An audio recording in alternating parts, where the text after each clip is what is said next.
Hello, my name is Russell Smith, and I'm the Technology Facilitator for Carpenter Elementary, as well as Fuquay-Varina High School, and I'm back with another Tech Tidbit. This week I want to explore a site that is sponsored by the National Archives and allows you to search, access, and utilize digital artifacts for the use of research projects or posters or even videos.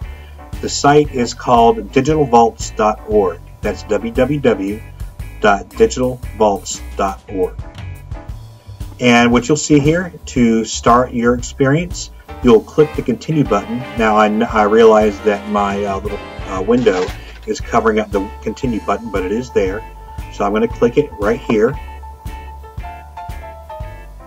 And you'll come across this screen where you can select a starting point to begin exploring.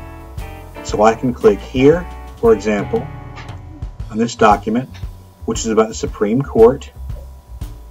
And you can see on the left-hand side there are several different tags available, such as civil rights. As I mouse over the civil rights tag, you can see all the documents in this display that are related to civil rights, African Americans, education, Kansas, and the Supreme Court. So in this case, I'm going to focus on Supreme Court, which is the center document, which is called Separate is Not Equal. I can click the magnifying glass tab to view it in more detail. It gives a brief description of the document, including the date and a summary of what it's about.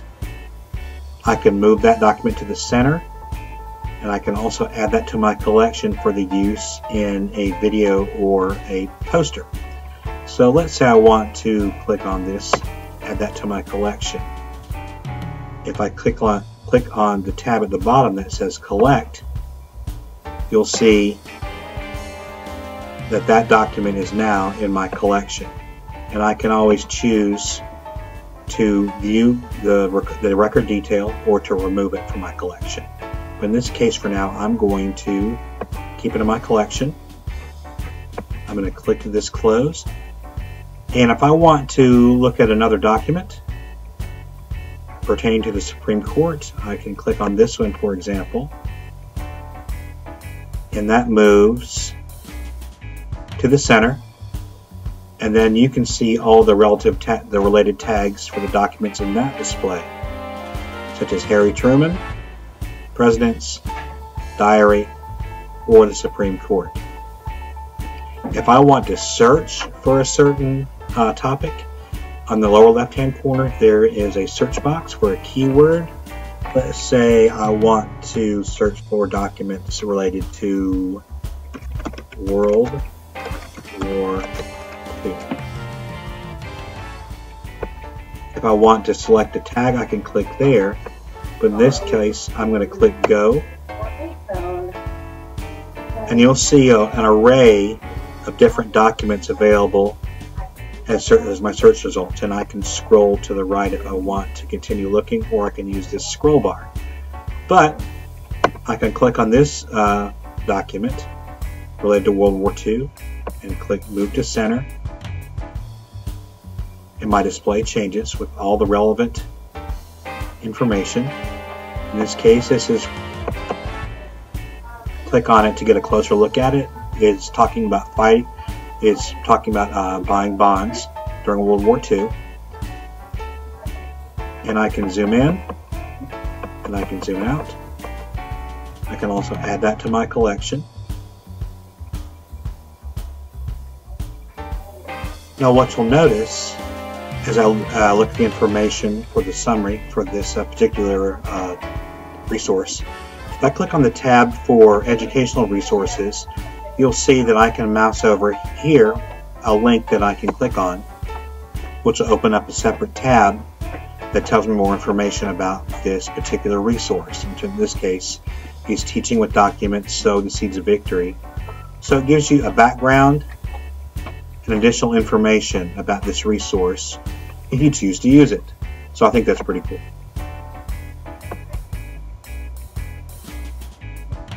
If I want to filter my search results, I can filter records by any of these tags, in this case posters or World War I or the flag, I guess in this case it's the US flag.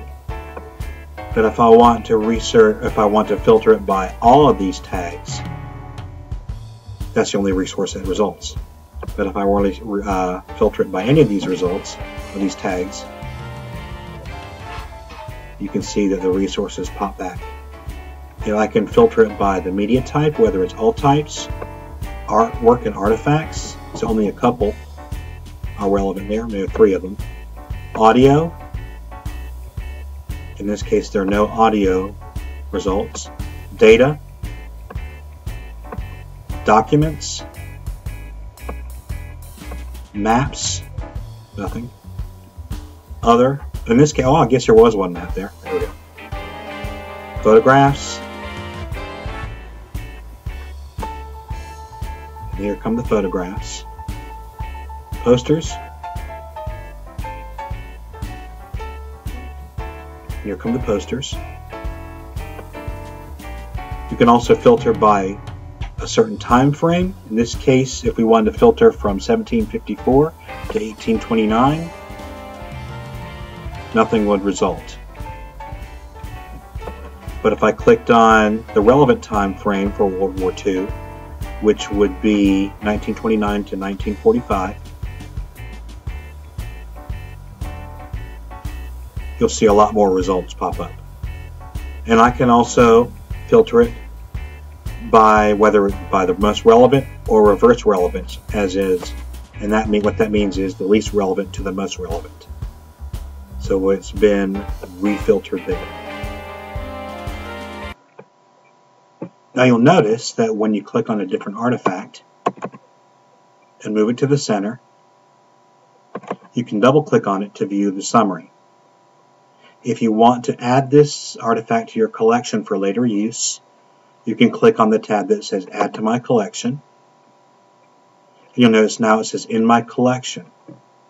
To view your collection, you can click on the tab at the bottom that says Collect, and all the documents or artifacts that you've added to your collection are located down here. And you can use those for a poster or for an animated slideshow. So in my next video, I'm going to show you how to use the DigitalVaults.org site to create a digital poster as well as a digital video or animated slideshow that you can use for a project. So stay tuned, and I'll see you soon with another Tech Tidbit.